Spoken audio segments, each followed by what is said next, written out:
that rooster still alive? Is it what? Is that rooster still alive?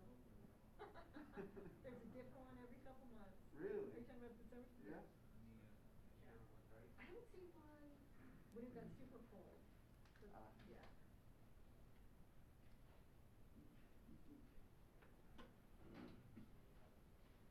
It was one of my favorite stories. Sun is not here. Well, please make sure to silence your phones before we get started. Why do you have to steal my thunder? Thank you. You can say it one more time. No, I'm okay. I'm done. Alright,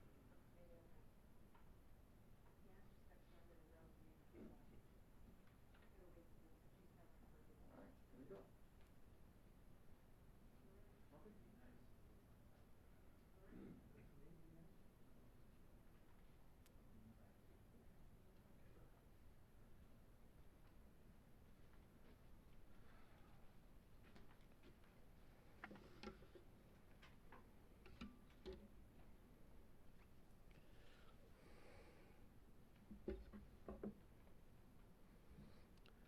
Good afternoon. I'm Assistant Sheriff John McGrath. I'm here to brief you on additional details as we know them today about the officer-involved shooting that occurred on Thursday, January 6th, 2022. This is officer-involved shooting number 1 for 2022, fatal number 1. The same time last year we had 0 OISs. This event was initiated as a burglary at 10:26 a.m. on January 6th. The address given was a 6700 block of Francis Celia Avenue, Las Vegas. This officer-involved shooting occurred near the intersection of South Broadbent Boulevard and Cherry Street, which is in Southeast Area Command. You can see the scene to my left. The involved officer is Jason Guerra. He is 40 years old and has been with the LVMPD since 2005. In this incident, Officer Guerra was armed with a Glock 17, 9mm handgun, equipped with a tactical light. The investigation revealed he fired 4 rounds during this incident. Officer Guerra is assigned to the Community Policing Division, Southeast Area Command. The suspect in this event is identified as Ricardo Antonio Otero. He was a 30-year-old Hispanic male, adult, 5'6", 170 pounds. He is pictured to my left.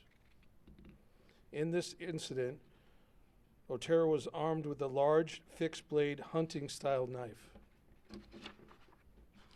Otero's charges, if he had survived, are attempt burglary while in possession of a deadly weapon, violation of an extended protective order, resisting a police officer with a weapon, and attempt murder on a police officer. The details of this officer-involved shooting are as follows.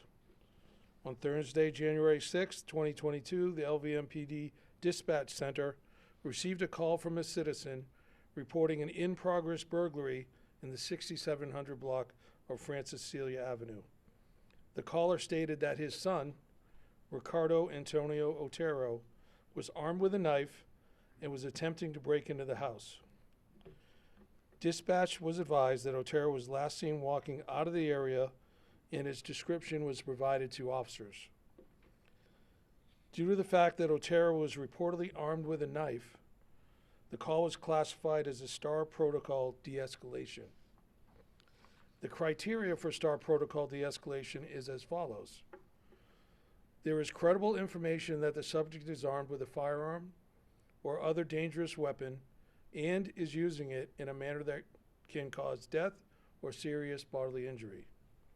The subject is acting in a threatening manner with the weapon.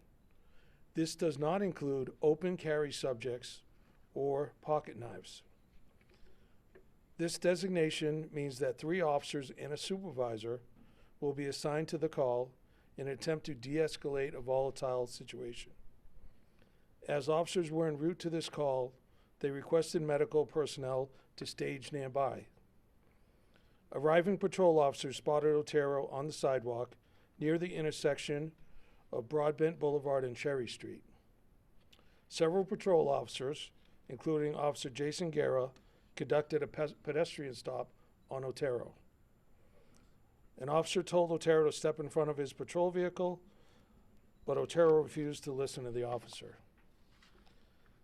Otero dropped a backpack he was carrying and continued to ignore all verbal commands from the officer.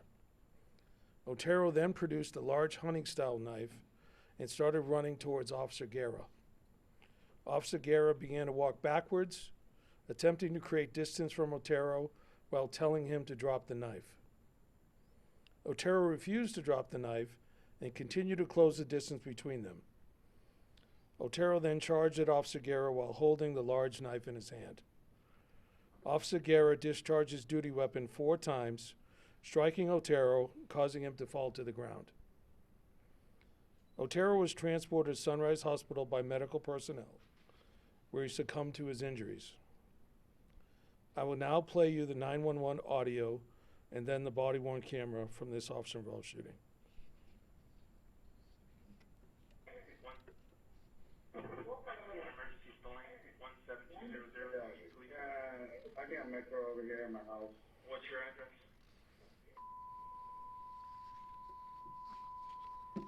Zero? First person. Yeah, it's my son.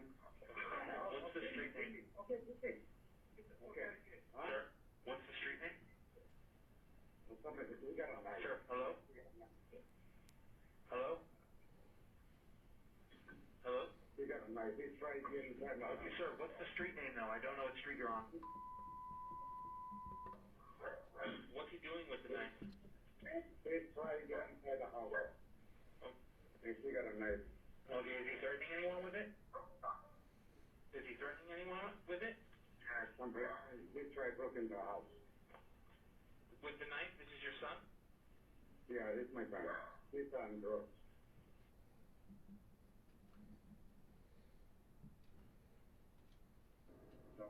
John 34 TV arrest. 2 John 34 TV. John 6. We're going to go out on a possible at Broadbent and Cherry. HMA, gray hat, gray sweatshirt, tan pants, and a black backpack.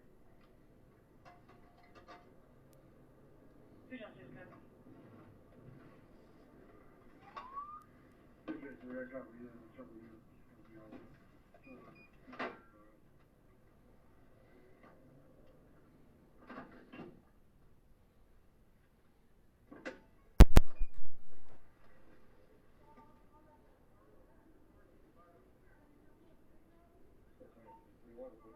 we need you to listen. That's it, all right? Listen to what they're saying. Sam Robert David 15147. On the front of this Drop the knife, Ricardo. Drop the knife! Drop the knife! Drop the knife! Ricardo! Drop the knife! Drop the knife! Ricardo! Drop the knife!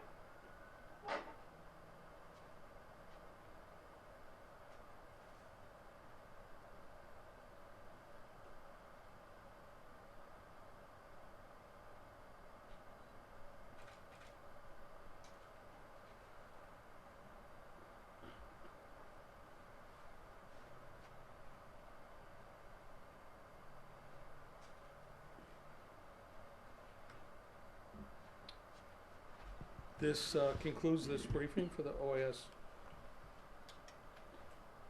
Go ahead. Have you had problems with this particular person before, if there was a temporary restraining order against him? So I'm not going to go into his criminal history, but as his father told us that he has some mental health issues, and we had dealt with him when he was in crisis before. Was the TPO filed by the family in that house? Yes. Can you explain to us, even though he's got a knife, how quickly he can close that gap between the officer and himself? If he's got a knife, how quickly that officer could have been hurt? Maybe we can. He's already ahead of me. So where the officer parked, he was 41 feet away from where the subject dropped the backpack. And then he's at a position behind his car door, which is where we train our officers. And then he backed off 75 feet. And if you saw his body worn camera, he tripped a little bit over this curb, went all the way up to the wall. When he was his back was against the wall, that's when he fired his weapon. He couldn't retreat any further, and the subject was 12 feet away from him approximately when he discharged his rounds. If we kept playing the body worn camera, you would have seen the suspect charge at the officer even more, but we didn't show that part where he shot. Can you talk about the de-escalation techniques that they're trying to implement right there? So we started off with the STAR protocol, which means we have more officers there. Generally, when people see more officers, they don't go towards them. They usually either give up or run.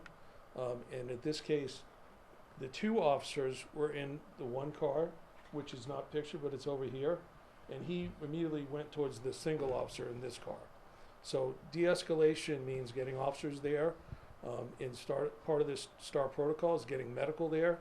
We get assistance as soon as possible if some kind of use of force happens. And then backing off as far as you can.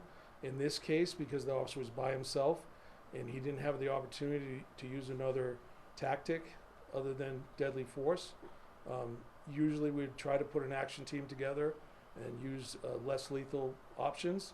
They just, in this case, didn't, there wasn't enough time.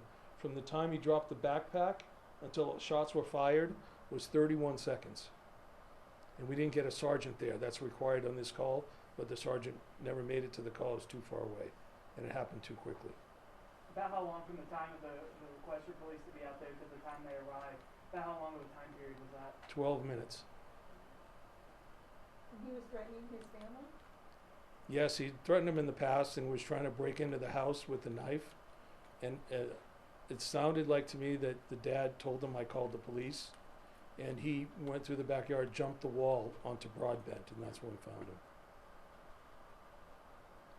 Thanks, everybody. I really appreciate you guys coming out here today.